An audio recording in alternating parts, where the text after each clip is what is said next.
اور اس وقت کو بھی یاد رکھو جب اللہ فرمائے گا کہ اے عیسیٰ ابن مریم، کیا تم نے لوگوں سے کہا تھا کہ اللہ کے سوا مجھے اور میری والدہ کو معبود مقرر کرو؟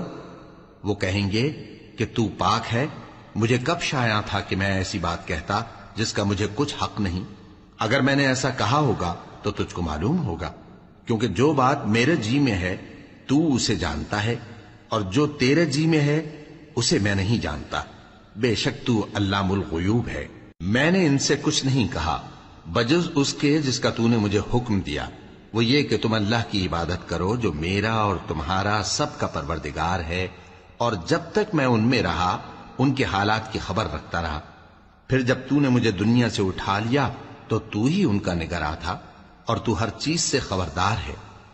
اگر تو ان کو عذاب دے تو یہ تیرے بندے ہیں، اور اگر انہیں بخش دے تو تیری مہربانی، اس لیے کہ تو ہی غالب ہے، حکمت والا ہے۔